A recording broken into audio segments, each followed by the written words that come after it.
राम राम जी सभी भाइयों को स्वागत है आपका चैनल पे। मैं हूं बाबा रामदास। मेरे साथ हैं भाई अनिल सिंह जी। अनिल सिंह जी वैसे तो मूलतः बनारस के रहने वाले हैं, काशी के लखनऊ में रहते हैं, परंतु आजकल जो है बनारस ही गए हुए हैं। इस समय बनारस से ही हम इनसे बात कर रहे हैं, जबकि मैं लखनऊ में बैठा हुआ हूं।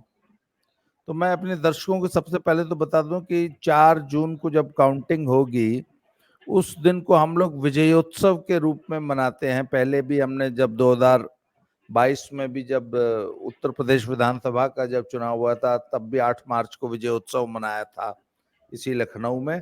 तो मैं अभी सभी दर्शकों को आमंत्रित कर रहा हूं कि यदि आप लखनऊ या उसके आसपास के रहने वाले हैं और यदि लखनऊ आ सकते हैं तो 4 तारीख को आप विजयोत्सव में आमंत्रित हैं। सिल्वेट होटल है, हजरतगंज में है, पीजी कॉलेज के सामने सिल्वेट होटल।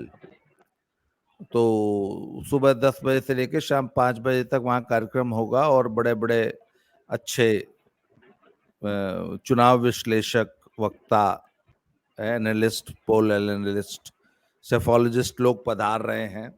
बड़े पत्रकारों को कुछ बुलाया गया है, तो आप सभी लोग आमंत्रित हैं। तो अनिल सिंह जी, आप भी मैंने सुना है आज रात को पहुंचेंगे या कल सुबह पहुंचेंगे आप? नहीं, मैं आज रात पहुंच जाऊंगा लखनऊ। कल सुबह आपके आयोजन में मैं शामिल होऊंगा।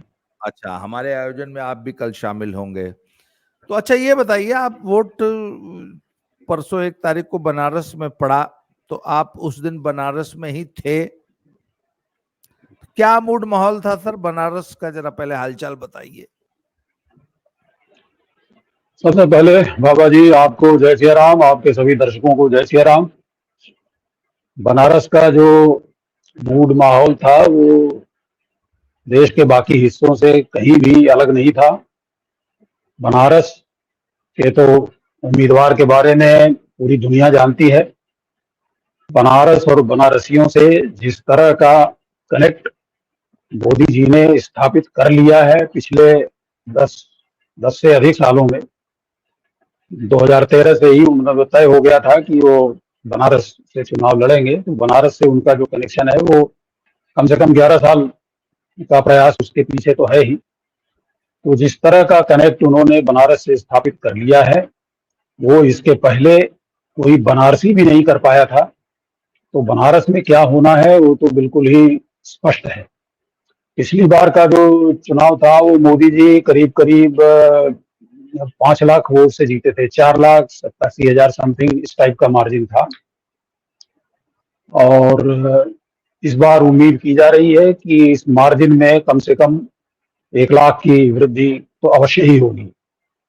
और वोटिंग जो है बनारस में लगभग 55% ही हुई है, जितनी आमतौर पर होती है। उसमें कोई बहुत ज्यादा परिवर्तन नहीं आया। पोलिंग बनारस में वोटिंग उस समय हो रही थी जब मोदी जी जो है वो साधनारत थे कन्याकुमारी में। और उसके पहले यहाँ की गर्मी, मतलब 31 तारीख का हाल ये था कि 28 को तो आपने सुना ही होगा, 140 सालों का गर्मी का रिकॉर्ड टूट गया।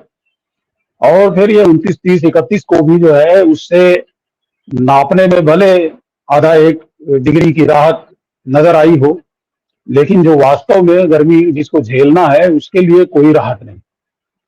तो गर्मी एकदम प्रचंड थी।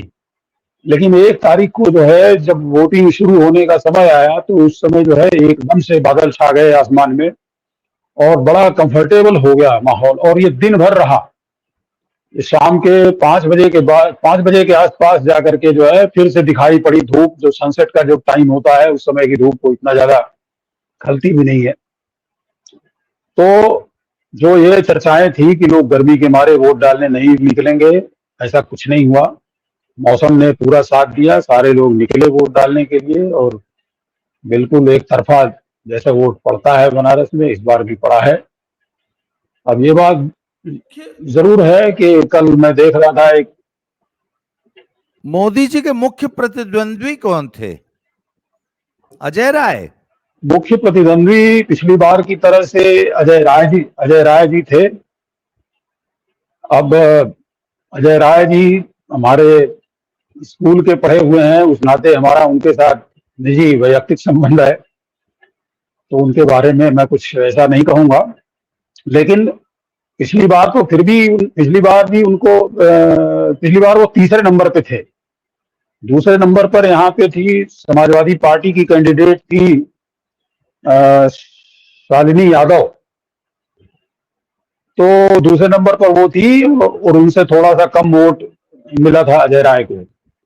अब इस बार ये समाजवादी पार्टी और कांग्रेस दोनों एक साथ हैं, तो इंडी ग्रुप के कैंडिडेट हैं अजय राय।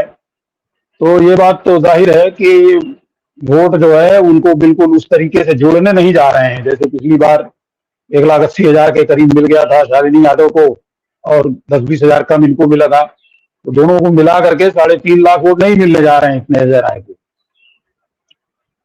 तो अब वो चाहे जितना, जैसे कल अगर आपने देखी हो, एक प्रेस कॉन्फ्रेंस किया कांग्रेस के जो जयराम रमेश ने, और उस प्रेस कॉन्फ्रेंस 1 घंटे से अधिक की प्रेस कॉन्फ्रेंस थी। उसमें उन्होंने तमाम जो उनके बड़े बड़े उम्मीदवार थे हर स्टेट कैपिटल से, उन्होंने अपने कांग्रेस प्रतिनिधियों को जो है वीडियो कॉन्फ्रेंसिंग के द्वारा जोड़ा और उसको दिखाया अपने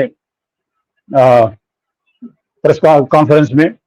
अजय राय भी जुड़े थे उसमें।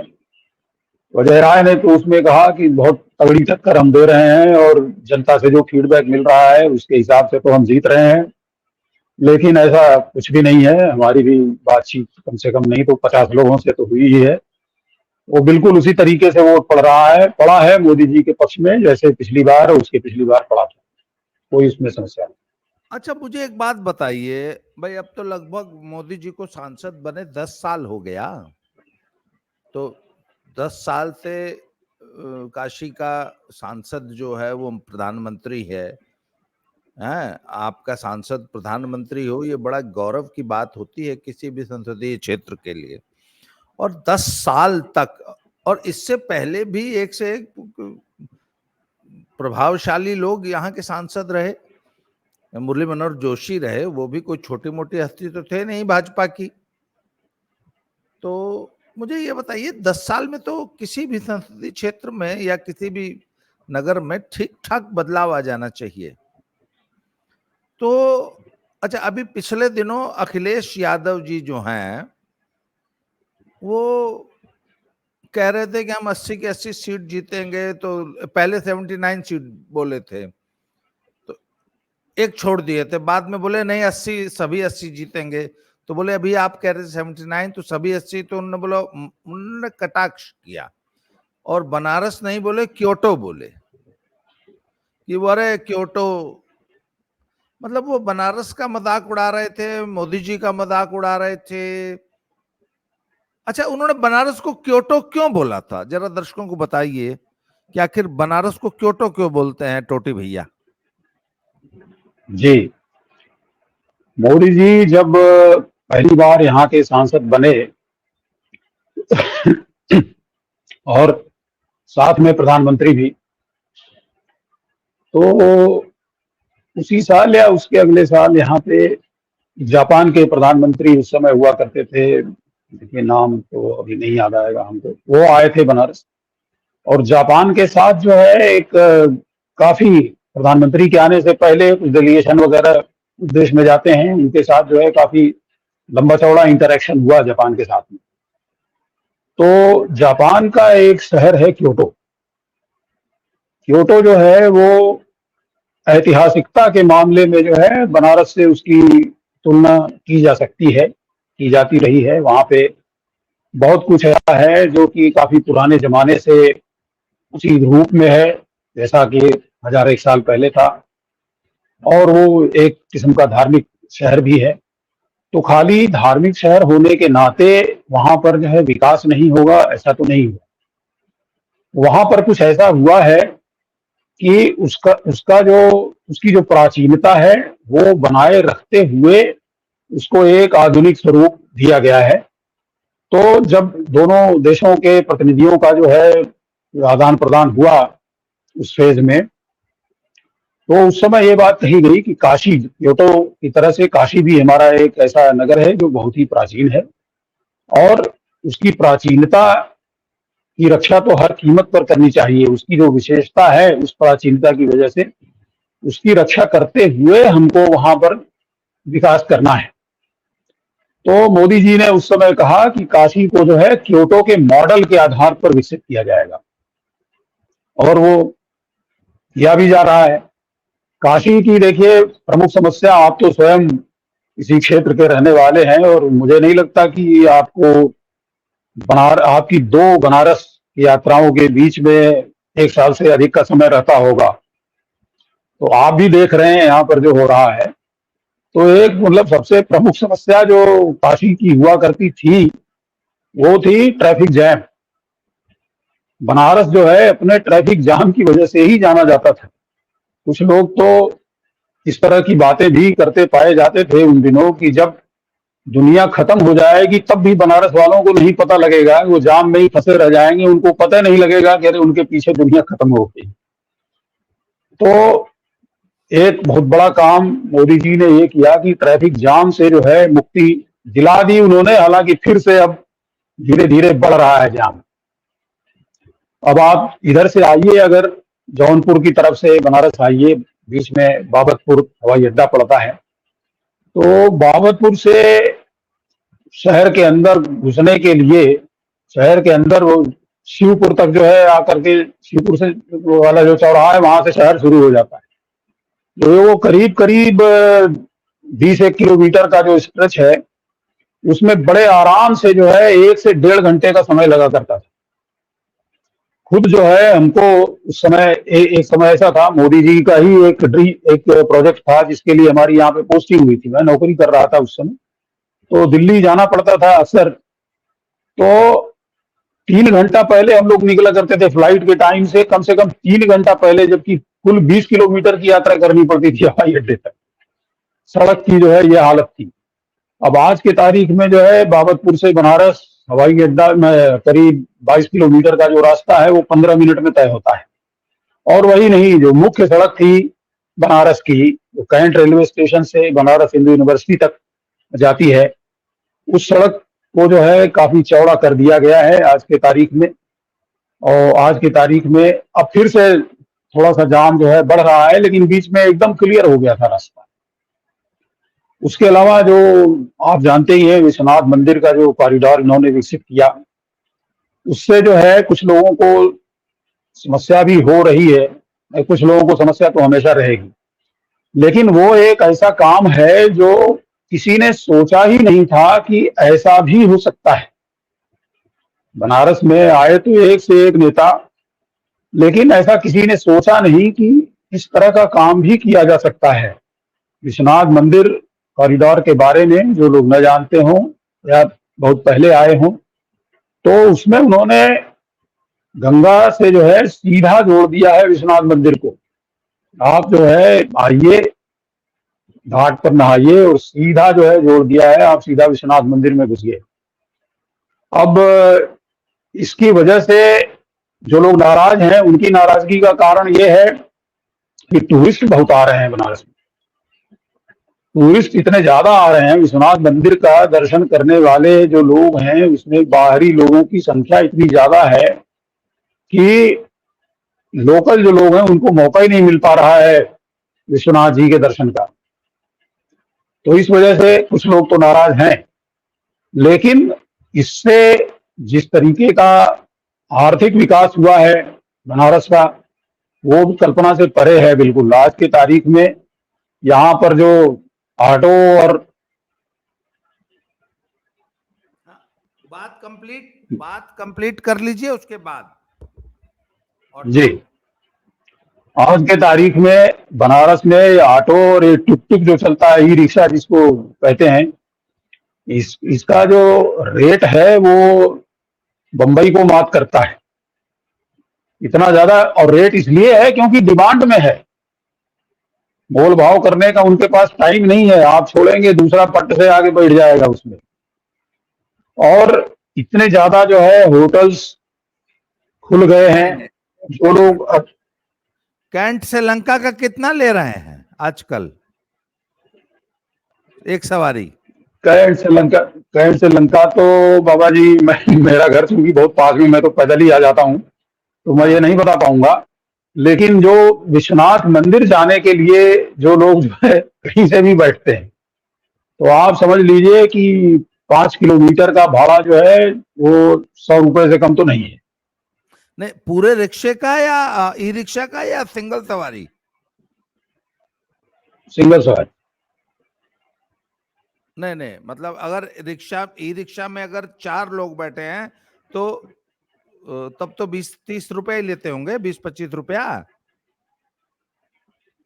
अब मेरे को भाई एक सज्जन अभी यहाँ से गए हैं, ये उनका ही बताया हुआ है, क्योंकि हम लोग तो उधर जाना भी होता है। बनारस में चलने का सबसे अच्छा तरीका अभी भी पैदल ही है, सर ऐसा क्योंकि है, पार्किंग की जो है। देखिए, हाँ। अगर अगर 5 किलोमीटर डिस्टेंस का कोई ई रिक्शा वाला 100 रुपया मांग ले रहा है तो कोई बहुत ज्यादा गलत नहीं मांग रहा है। वो जो आपके मित्र रहे होंगे वो असल में अब भी 10 रुपए वाले जमाने में जी रहे हैं, जहां 10 रुपया में रिक्शा मिल जाता था। और मैं आपको बताऊं, मैं आपको ताज्जुब होगा, मुझे वो दिन अभी भी याद है, 90 के दशक में गोदौलिया से चौक डिस्टेंस होगा करीब 400 मीटर, 1 रुपया लेता था रिक्शा। तो अगर कोई आज भी 1 रुपए वाले जमाने में जी रहा है उसको तो बहुत महंगा लगेगा, अरे बहुत जबकि महंगा चढ़ाई भैया है जो है। जबकि वो चढ़ाई है। अच्छा रुकिए, अब मेरा एक सवाल है। अभी आपने कहा कि मोदी जी ने जाम से बनारस को मुक्ति दिला दी, पहला आपने एक कमेंट किया। दूसरा एक आपने कहा कि मोदी जी ने सड़कें चौड़ी कर दी। मैं अभी पिछली बार जब बनारस गया था, और लगभग कई सालों से देख रहा हूं जब से ये मोदी जी ने सड़कें चौड़ी की, तो जब सड़क चौड़ी होने लगी तो मान लीजिए सड़क के किनारे एक मंदिर था, और छोटा सा मंदिर, क्योंकि बनारस में तो 2 ईंट रख के, 3 ईंटा रख के भी मंदिर मैंने देखा है। मतलब सिर्फ 3 ईंट रख दीजिए और उसके अंदर एक छोटी सी पिंडी रख दीजिए तो वो मंदिर है। ऐसे भी हजारों मंदिर हैं बनारस में, और छोटे साइज के, बड़े साइज के मंदिरों का तो शहर ही है। तो मुझे एक बात बताइए, मैंने सैकड़ों ऐसे मंदिर देखे जो कि सड़क के बीचों बीच बने हुए हैं, मतलब अच्छी खासी सड़क है, ए भैया बीच में मंदिर जी हैं। अब बनारस के लोगों को न ये आगे बढ़ के बोलना चाहिए कि एक काम करते हैं, सड़क भी आज की मूल आवश्यकता है, तो इसलिए मंदिर को थोड़ा सा सड़क के किनारे शिफ्ट कर दिया जाए। लगभग 100 से ज्यादा तो मैंने काउंट किए थे। मेरे को क्यूरियोसिटी थी कि क्या बनारस के लोग इतने प्रोग्रेसिव हैं कि खुद ही उठ के ये कह दें कि भैया इन मंदिर जी को, भगवान जी को करीब 4 फुट साइड में शिफ्ट कर देते हैं। अब ये तो मोदी जी करने नहीं आएंगे सर, ये तो बनारस की पब्लिक को ही सोचना है। आप बताइए ना, या वो जापान वाले प्रधानमंत्री जी कर जाएंगे? सर ये तो बनारस को न सोचना है, बनारस के लोगों को। पहला मेरा सवाल। दूसरा सवाल, मैंने एक बहुत बहुत पुरानी पोस्ट लिखी थी, मैंने कहा क्योटो जो है वो उस धरती में ऐसी कोई गुण है, या क्योटो का महत्व जापानियों की वजह से है? भाई क्योटो बहुत अगर साफ सुथरा शहर है मान लीजिए, तो वो इसलिए है क्योंकि जापानी उसे साफ सुथरा रखते हैं। तो भैया बनारस को क्योटो बनाने के लिए हर बनारसी को या बनारस आने वाले हर व्यक्ति को जापानी बनना पड़ेगा, उतना डिसिप्लिन्ड, उतना साफ सफाई पसंद। तो बनारस वालों ने पान खा के पूरा बनारस भर पिचिर पिचिर थूकना बंद कर दिया है क्या? बनारसियों ने पान एकदम खाना, तो बंद नहीं किया है। एक मिनट सर, बनारसी पान खाना तो बंद करेगा नहीं या कर देगा? और जब कर पान देगा खा तो लेगा, बनारसी कैसे रहेगा वो। हाँ अगर बनारस पान है खाना बंद कर दिया तो खाएगा बनारसी, और पान खा लिया तो पिचिर पिचिर थूकेगा, पूरा बनारस भर थूकेगा। तो जब आप बनारस भर थूक रहे हैं तो कैसे क्योटो बन जाएगा? आप बताइए। मुझे अच्छी तरह याद है वो दिन जब घाट के किनारे चारों तरफ सिर्फ मानव मल मूत्र पड़ा रहता था, सुबह सुबह लोग वहीं निपटते थे आके। याद है आपको वो दिन? चलिए मोदी जी ने वहां बिल्कुल शौचालय बिल्कुल। बनवा के उसको हम लोग के यहाँ उत्तर प्रदेश में हगनहटी बोला जाता है कि नहीं? तो बनारस को हगनाहटी किसने बनाया था? जापान से आते थे लोग वहां सुबह सुबह कुल्ला फिराकित करने, बनारसिये न हगते थे।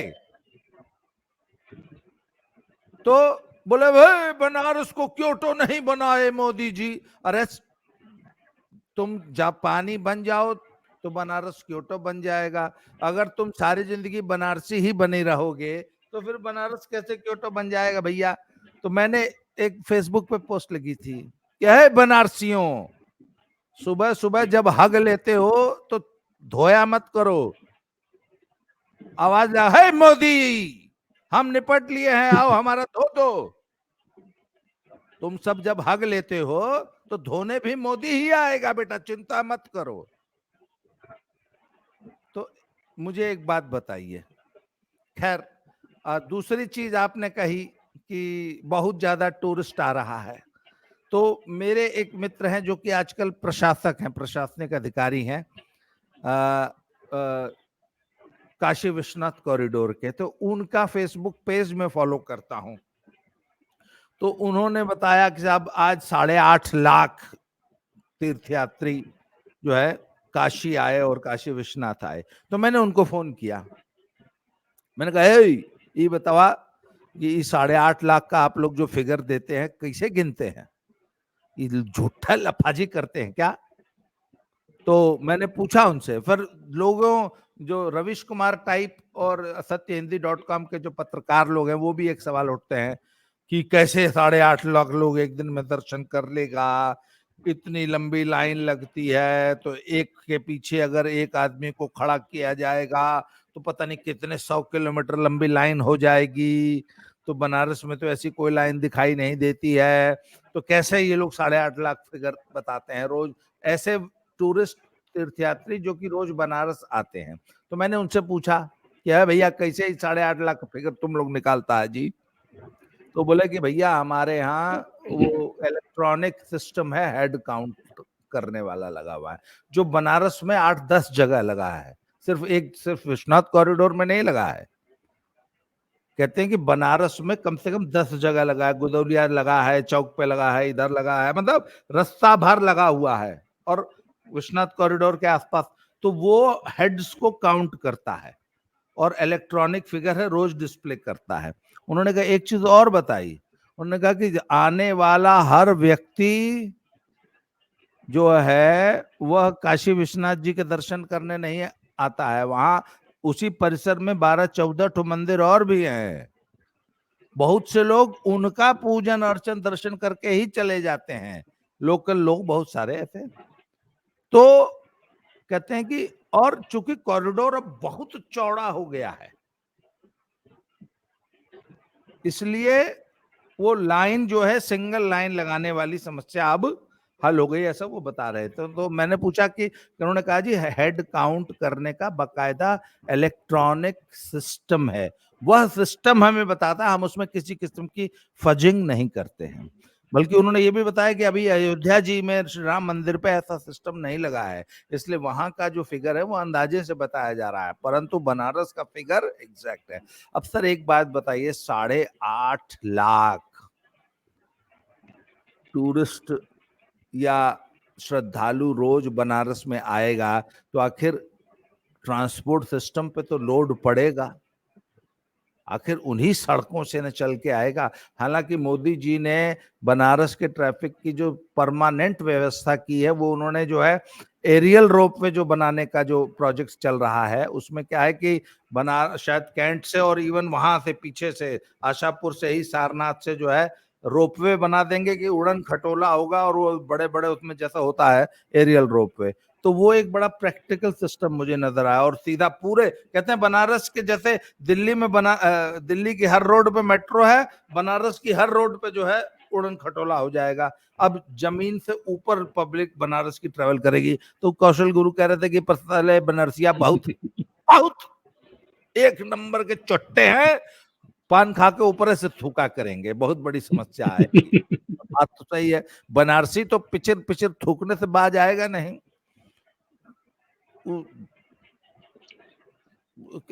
क्योटो बनाओ चाहे मत बनाओ, हाँ हम थूकने से बाज नहीं, वो तोरे कपारे पर थूक दिए हैं।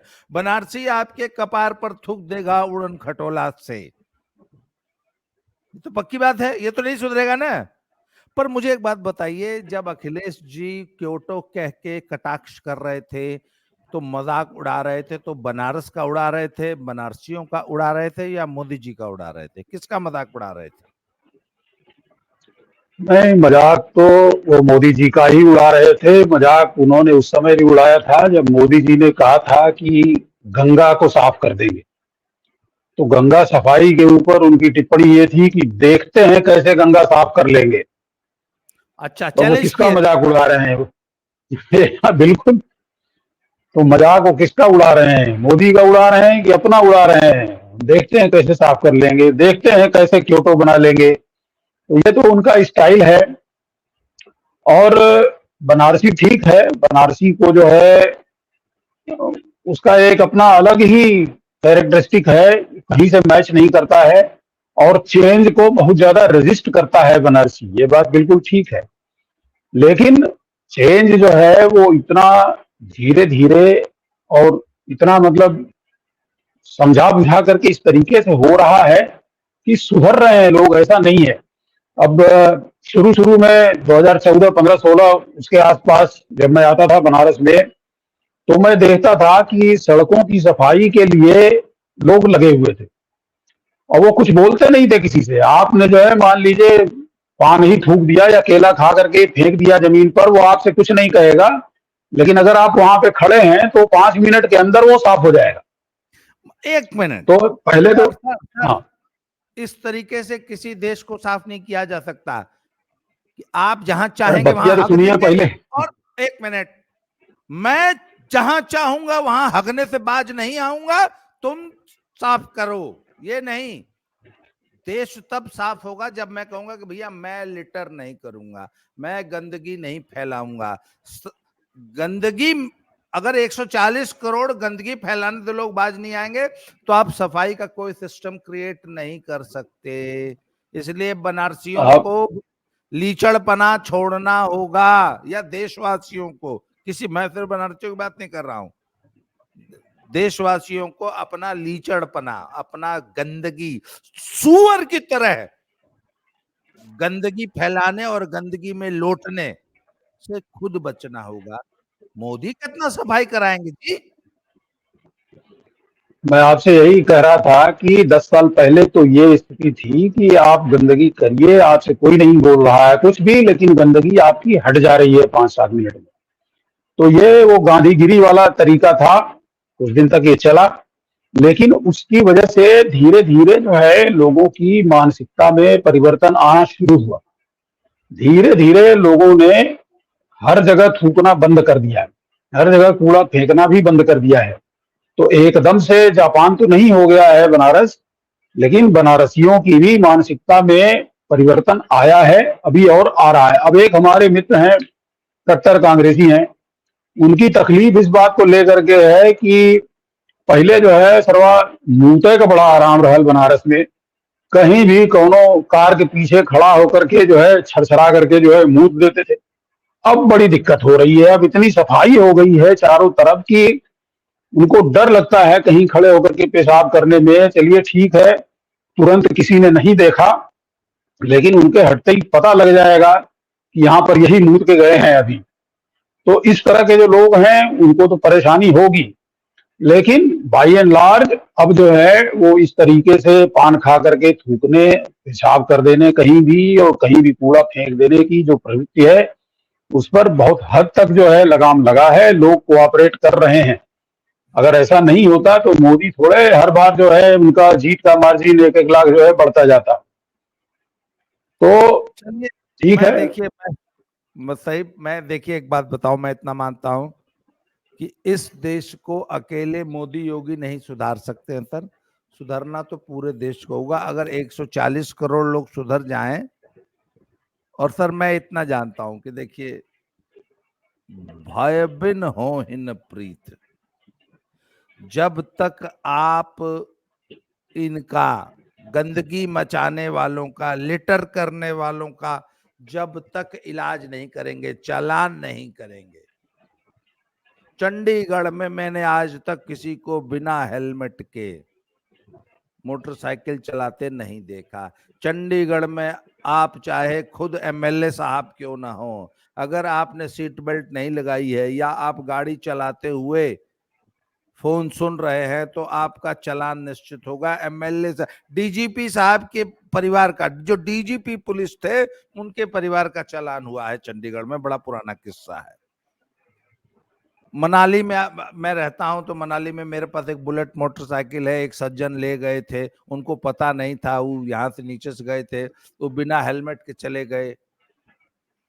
अच्छा, उन्होंने हेलमेट लगा रखा था, उनके पीछे उनका बेटा बैठा था, उसने नहीं लगाया था सर, एक खट से 1000 रुपए का चालान हो गया।